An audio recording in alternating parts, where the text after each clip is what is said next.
Entrevista como as Big Techs usam você para lucrar com o discurso de sustentabilidade. Relatórios de sustentabilidade do Google e da Amazon são usados para aumentar o poder dessas gigantes. Usar o filtro de emissões de gases do efeito estufa para escolher um voo no Google Flights, ativar a opção de rotas eficientes no Maps ou apenas perguntar a Alexa, a assistente virtual da Amazon, como reciclar o lixo. Ao usar esses serviços criados pelas Big Techs, você pensa que está ajudando o planeta, mas está caindo numa armadilha das gigantes digitais. Promover a ideia de que consumidores individuais são responsáveis por danos ecológicos e devem fazer escolhas diferentes é uma das muitas estratégias que estão sendo usadas pelas Big Techs para orientar e controlar a transição ecológica. Essa é a conclusão da pesquisadora argentina radicada no Reino Unido Cecília Riccap ao analisar os relatórios de sustentabilidade feitos por Google e Amazon.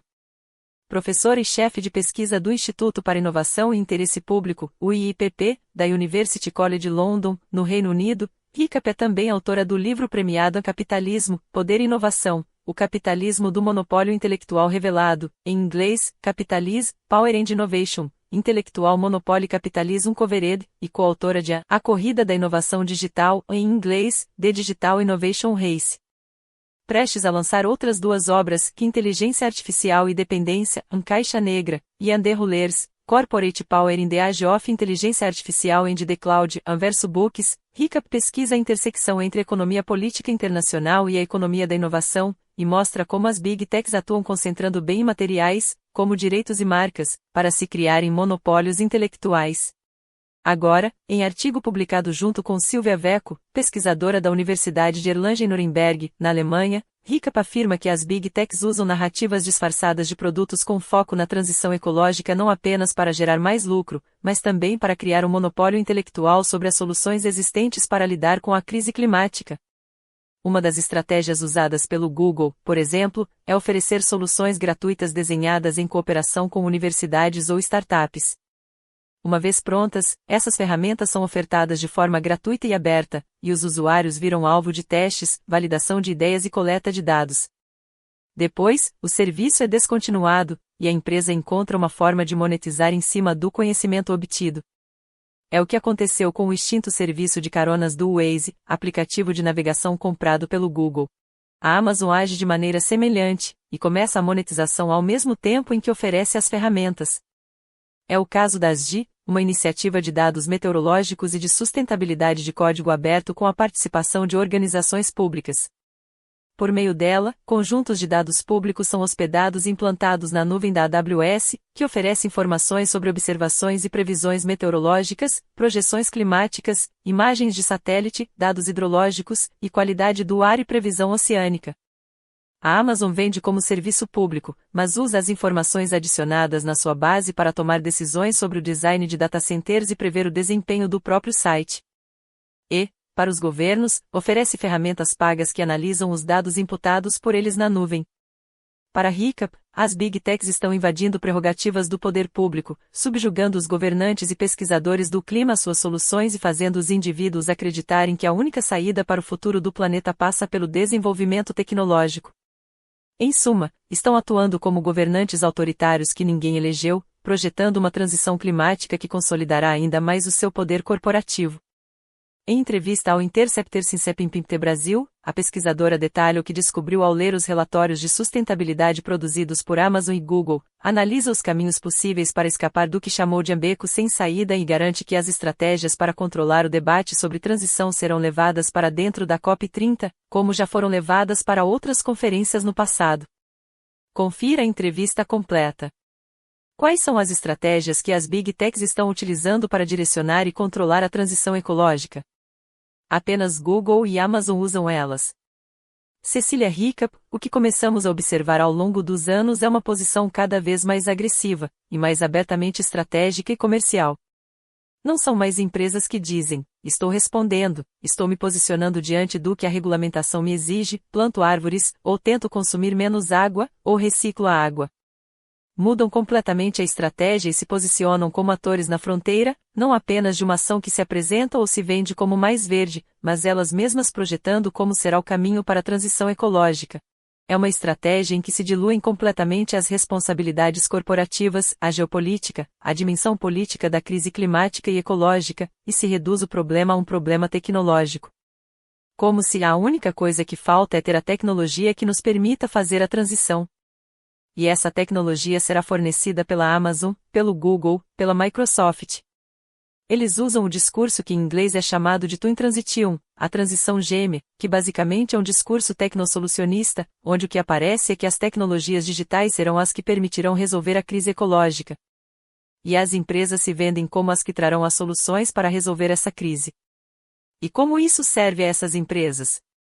Em primeiro lugar, porque não é apenas um negócio em se vender tecnologia verde, mas também lhes permite, de alguma forma, ganhar reputação e desviar a atenção do enorme consumo de energia, água, minerais críticos, etc., que elas mesmas realizam em seus data centers. É ao mesmo tempo uma estratégia de controle do discurso, de criação de uma narrativa que ignora a responsabilidade direta que elas têm no agravamento da crise ecológica e, ao mesmo tempo, oferece a elas um negócio. E essa venda de tecnologia verde não é apenas para outras empresas, elas são oferecidas aos estados, aos governos, substituindo o que deveriam ser decisões políticas. O Google tem o Google Earth. Sabemos que o Google Earth tem dados e imagens de satélite que foram desenvolvidos em conjunto com universidades e organismos públicos de pesquisa. Portanto, foram desenvolvidos com investimento público. Mas agora o Google oferece, a partir de sua plataforma Google Cloud, um serviço pago a governos e setor privado para fazer uso desses bancos de dados. E há outros serviços mais sutis, por exemplo, como dizer que o Google Maps realmente serve para que você faça viagens mais eficientes e, assim, gaste menos energia.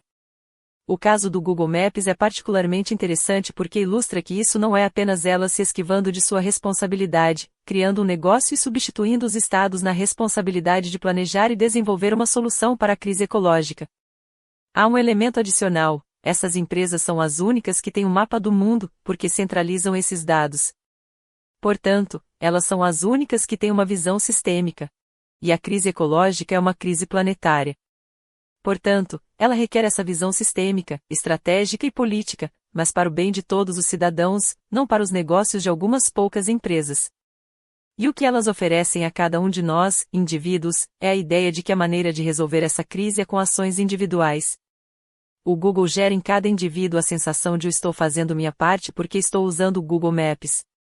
O setor público não pode depender de tecnologia privada para questões que são essenciais ao funcionamento do Estado. E aí entra outra vertente, que é o solucionismo associado à inteligência artificial. Mas, o que ela faz, especialmente desde o surgimento da inteligência artificial generativa, é pressionar cada vez mais para um consumo cada vez maior de serviços em nuvem, o que significa basicamente cada vez mais data centers, mais energia elétrica, mais água. No final, não há nenhuma certeza de que, seguindo esse consumo desenfreado de soluções de inteligência artificial, teremos uma transição ecológica. Se houver, será decididamente muito mais injusta. No estudo que vocês fizeram, vocês falam de monopólio intelectual. É possível dizer que há mais objetivos além do lucro por trás dessas estratégias adotadas pelas Big Tech? Claramente sim, e volto à sua primeira pergunta para algo que não disse, que é essa transição para o controle, ou qual é a ideia de controle? A ideia de controle está associada a um governo antidemocrático, a uma forma de governo ditatorial, em última instância. Essas empresas têm a capacidade de controlar organizações, sejam outras empresas, universidades, e até governos, que não são de sua propriedade. Elas controlam além da propriedade privada. Isso acontece com todas as grandes indústrias e, no caso das tecnologias digitais, ocorre em um nível que não existia antes. Por quê? Porque nas tecnologias digitais o processo de produção pode ser dividido em partes quase infinitas. Pense que, dentro do mercado que é a nuvem controlada por uma empresa como a Amazon, são oferecidos mais de 50 mil serviços. A nuvem não é apenas infraestrutura, é serviço. Existem milhares de empresas que vendem dentro da nuvem que não sabem o que cada uma faz. As únicas que têm a capacidade de ver quem está vendendo o que vende mais ou menos, como são os serviços, e as que estabelecem as regras sobre como são os serviços são a Amazon, a Microsoft e o Google, que controlam as 3 principais nuvens a nível global. Virtualmente, elas acabam dominando o que acontece com o capitalismo global. essa capacidade de controle, além da propriedade de definir, neste caso, quais são as regras com as quais as tecnologias digitais são produzidas e consumidas, vem do que eu chamo de processo de monopolização intelectual, um processo sistemático de apropriação de dados, conhecimento e criação de discursos que se transformam em ativos intangíveis. Em outras indústrias, como a farmacêutica, a forma de transformar o conhecimento em intangível é com a patente. Neste caso, muitas vezes é com o segredo. Uma parte disso é a Green Tech. Uma parte disso são artigos que dizem: usamos inteligência artificial para fazer previsões climáticas e fazemos previsões melhores do que as formas tradicionais de fazer previsões. Então, o que acontece é que esse conhecimento produzido em conjunto com outros é utilizado por essas empresas, que o transformam em um serviço que vendem a governos, a outras empresas, por meio de sua nuvem ou diretamente em um contrato específico. E eles fazem isso privando outros de poder fazer uso aberto desse conhecimento em temas tão sensíveis como a crise ecológica. E o risco associado à monopolização intelectual é que, na medida em que se instala ainda mais a ideia de que a única maneira de resolver a crise ecológica é com tecnologia digital, o monopólio intelectual dessas empresas se perpetua. Porque se, para resolver a crise ecológica, precisamos de tecnologias digitais, temos que bancar essas empresas, basicamente. É preciso continuar comprando mais tecnologia delas. No Brasil, o governo avança com políticas públicas que geram incentivos fiscais para essas grandes empresas. Qual é o grau de sucesso dessas estratégias com os governos? Os governos seriam ingênuos, coatores ou vítimas dessas estratégias? Cada governo é um mundo. Não é a mesma coisa a Dataprev e a outras empresas estatais de telecomunicações no Brasil, que são 100% cúmplices da Amazon, Microsoft, Google. Elas estão completamente vendidas ao sistema de nuvem, pressionaram internamente o governo do Brasil. Dentro deste governo de Lula, eu vi de tudo. Vi cúmplices, vi pessoas que realmente, de dentro, entendem a complexidade do problema. É um problema global, sistêmico, ou seja, você não pode ter uma boa política aqui, localizada. Se você fizer apenas isso, estará dando um tiro no próprio pé. Uma política que é progressista, investimento público em conhecimento, pode acabar reforçando o status quo. O problema aqui não é que essas empresas sejam dos Estados Unidos. Isso torna tudo ainda pior, especialmente com um governo como o de Trump. Mas se essas empresas fossem brasileiras, o problema não seria diferente. Porque continua significando que alguns poucos atores corporativos decidem sobre a vida e o futuro de todos os cidadãos. De uma maneira completamente antidemocrática. Às vezes, a gente concorda mais ou menos com quem governa os países. Mas, exceto nas ditaduras, isso se resolve com um voto. A gente vai, vota e há um resultado. Com essas grandes empresas, não há nada disso. E, no entanto, são elas que acabam governando. O setor público não pode depender de tecnologia privada para questões que são essenciais ao funcionamento do Estado. A tecnologia não se desenvolve de forma aleatória. Todos os processos tecnológicos, e inteligência artificial é um exemplo paradigmático, são consequência de processos de planejamento científico e tecnológico. O que acontece é que, se antes era o Departamento de Defesa dos Estados Unidos que fazia o planejamento, agora são essas empresas. Os governos da América Latina, mesmo os progressistas, estão cegos pelo imperativo do crescimento. Eles acreditam que, com o crescimento, com as políticas adequadas, redistributivas, vamos finalmente nos desenvolver.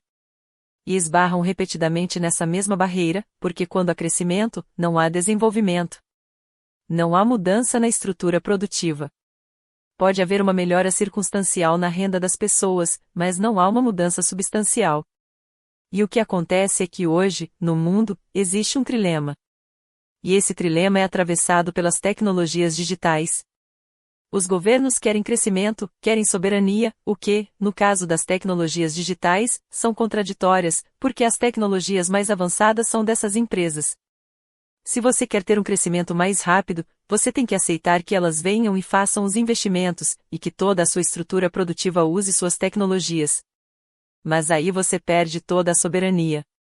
E, ao mesmo tempo, você adere ao tecnosolucionismo, acreditando que isso vai trazer crescimento, mas você se esquece, e por isso é um trilema, que é uma crise ecológica. E que talvez o desenvolvimento nunca chegue porque o planeta explodiu antes. Esses data centers são bases militares.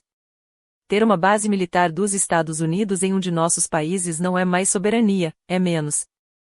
Ou seja, pelo que você diz, me parece que estamos sob o risco de outra forma de ditadura, uma ditadura que usa os dados da Terra, que poderiam estar nos ajudando a encontrar, de fato, soluções para os problemas que estamos enfrentando. Absolutamente, e o que é ainda mais desesperador é que essas empresas têm, nessa capacidade de controle, além da propriedade, o controle dos cidadãos.